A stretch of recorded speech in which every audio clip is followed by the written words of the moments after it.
Hey guys, before starting off this video proper, I'd like to give a huge shout out to Super Eyepatch Wolf, a major inspiration for this video and overall one of my favorite content creators on YouTube at the moment. This video's Why You Should Watch style is heavily modeled after his style of content, and I encourage you to check out his videos if this sort of thing tickles your fancy. With that being said, let's proceed.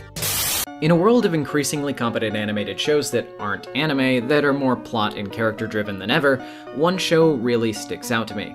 A show that is focused not only on just action, not only on just comedy, and not even just drama, but is based on the core concept of empathy and, most importantly, love in all shapes, sizes, and ways. The show I'm talking about is, of course, Steven Universe, and this video, as the title might suggest, is going to be all about why you should watch it.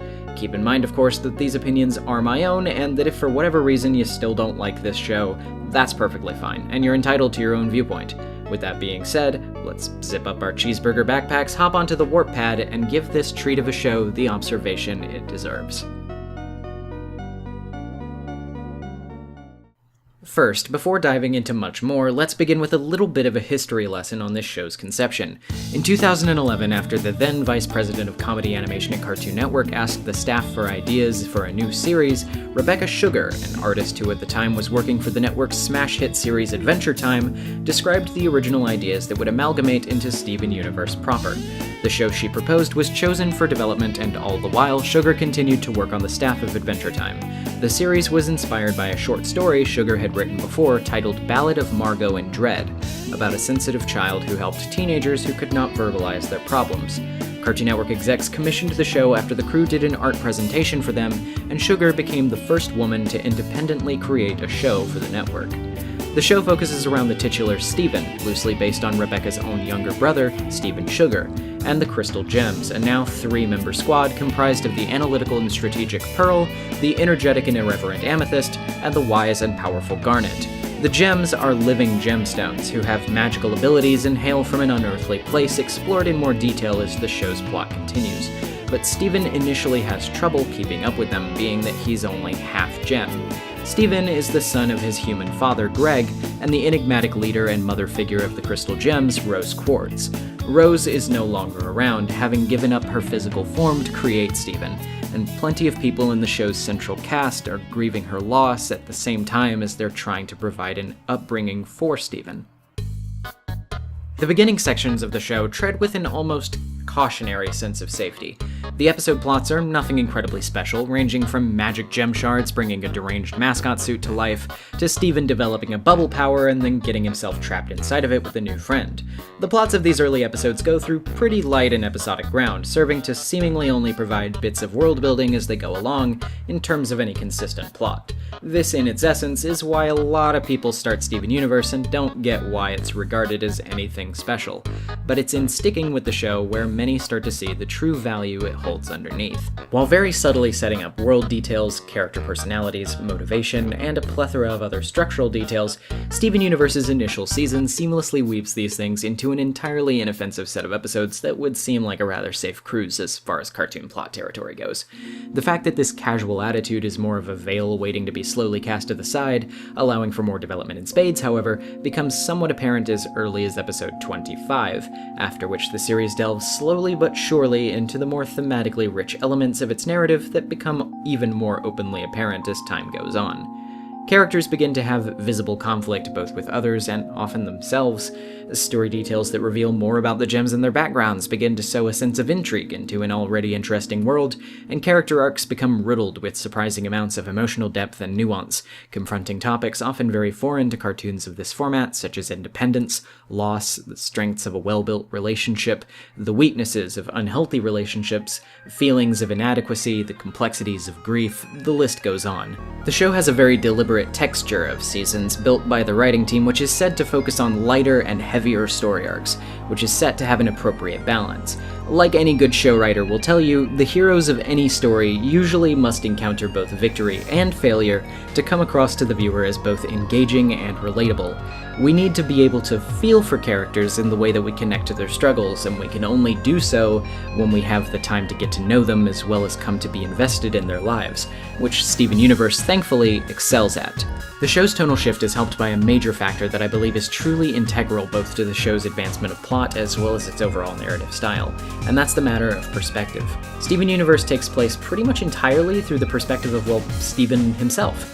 One of the most observable and obvious character transformations over the course of the series is that of Steven, who begins as arguably somewhat of an annoying and naive child, and grows into a very caring, heartfelt individual who's in tune with both his strengths and weaknesses as a person, and is at the heart of the very team he represents. The world of the show changes as Steven both grows and comes to be capable of taking on more responsibilities, as well as learning things about the people in his life that were not as obvious to him before, whether they be purely internal narrative-based, or as earth-shattering as revelations about the very nature of the Gem Society and what the origin of their settlement on Earth really was. Steven begins to be put through many scary and somewhat very real situations that begin to put a lot of continuing plot threads into a whole new perspective, which is ripe for somewhat heavy but also heartbreakingly realistic character drama. Amethyst's narrative of dissatisfaction with who she is because of the circumstances around her creation is incredibly sad in the way that it can mirror the struggles of a person with disabilities. Pearl's narrative of being brought down by and making decisions she regrets because of the frailties of her mind after the war and the loss of someone she loved is very reminiscent of the struggles of the mentally ill. Similarly, many other narratives sprout from the unique characters of this show. The exploration of abuse with Lapis Lazuli, the dilemma of overprotective parents with Connie, or even just overbearing family with Big Donut employee Sadie Miller. All of them having something very real to say about relationships of all kinds, and what different people can be faced with in the middle of said relationships. The show's only strengths don't lie in its emotional honesty and progressive character depiction, though, as it has many other things going for it as well. For starters, this show's environments can, at times, be absolutely gorgeous. The background paintings, many of which are done by Steven Sugar himself, are incredible eye candy and really sell the feeling of mystique that a lot of the locales in the show's world are meant to give off. The character animation is a bit of a subject of debate among internet denizens, though, as it is frequently brought up by many people who criticize the show for being off-model a lot. Rebecca Sugar has stated in numerous public appearances as well as interviews that she's extremely fond of older cartoons, such as the works of MGM's Tex Avery or the stylistic influences of the cartoons created by Fleischer Studios. This is incredibly apparent, I believe, in the sometimes off-model nature of the show's character animation, which is content to be very lively and sometimes inconsistent with how it portrays its movement, size, and the squash and stretch thereof. It plays a lot with extremely exaggerated expression, which honestly I believe to be one of the show's strengths. Emotional expression is key to a show like Steven Universe, which is so embedded in its character narratives, as a lot of the drama is pushed and sold by people's reactions to situations, reveals, or other similar things.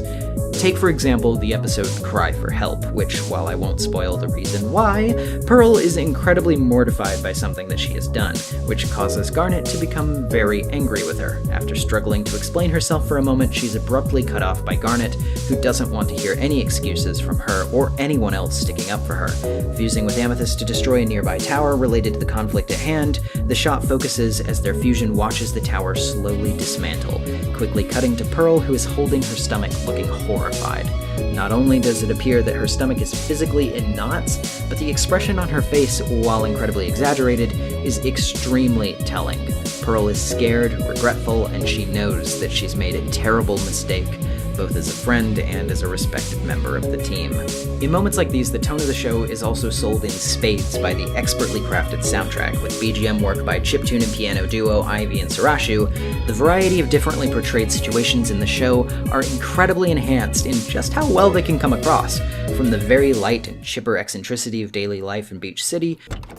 Cool balloons. Let's see here. Got cans, napkins, a yo-yo. Book about yo-yo tricks, a sandwich I've been meaning to catch up on, to the dire conflict of a burgeoning fight scene, Steven, run! What are you doing? to the slower and more somber reflections of an emotional interlude. It's just... I don't know how to feel about you, but everybody else does. I wish I could have met you. Then this place could make me sad. The soundtrack absolutely nails what it's trying to put across while also being genuinely pleasant to listen to. One of the biggest strengths of Steven Universe's sound design, however, is, ironically, in when it decides to be its quietest. You see, a lot of cartoon shows are unmistakably... well, let's just say it, they're really damned loud, like, all the time. And while this one has its fair share of chatter and energetic action scenes, it also knows when to calmly subside and take a moment's pause. For a show with a typical episode runtime of 10 to 11 minutes, this is fairly impressive, as not only is it taking time away from further loud engagement to focus on something much smaller and more vulnerable, but it also handles all of these moments with an expert amount of care and love. Herein lies one of Steven Universe's biggest overall strengths, and what I believe really lends it the kind of appeal that it has. While many shows rely on the dramatic and bombastic nature of its events and story arcs, Steven Universe is neck-deep in the intimate, the inner workings, the gears and wires, the tiniest of details that make up the experience of relationships, communications, and feelings in general. The main character is unmistakably a male hero lead, and yet he's not embodied by traits of flashy masculine brawn or daring devil-may-care attitudes, but rather the extent he's willing to go to help people, all originating from the empathy, understanding, and care he aims to direct to everyone he comes across. Steven, as a protagonist, is built almost entirely around his willingness to grow and to put his emotions at the forefront of his decisions, which, while this may land him in trouble sometimes, feels very much like relatable actions that we as an audience can root for, because Steven's heart is in the right place, and we want to see him, as well as the people he loves, pull through. This is in no small part helped by the wonderful voice talent on the show, such as the very convincingly excited but also maturing portrayal of Steven by voice actor Zach Callison. I've even thought about dyeing my hair pink, more than once. The calm but cool demeanor of squad leader Garnet, voiced by singer Estelle. They're bleeding. Oh no, they are dead. Don't call again. Sorry, I panicked. Or the neurotically wary but maternally nagging voice of Pearl, provided by musical theater veteran Dee Dee Magno Hall. No, we don't age, but we can still get hurt and die. Nearly none of the show's more exceedingly emotional moments would be sold as well as they are without the voice performances they receive, and I would be remiss not to say that everyone nails their roles with an impressive degree of refinement. Couple that with the aforementioned musical excellence, and we have a formula for excellent musical numbers, of which Steven Universe is chock full of.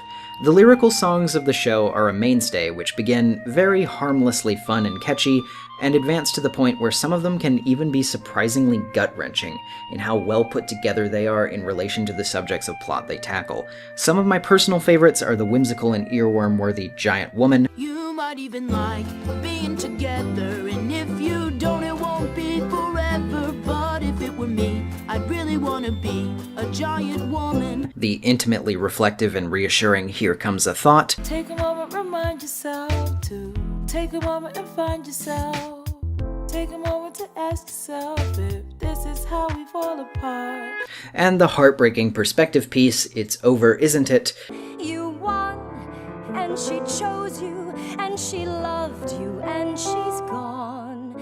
It's over, isn't it? Why can't I move on?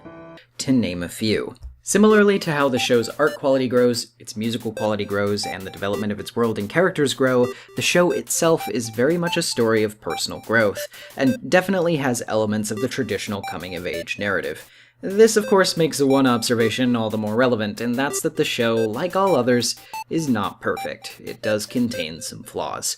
For one, some of the more episodic stories that focus less on the underlying plot can be a little boring at times.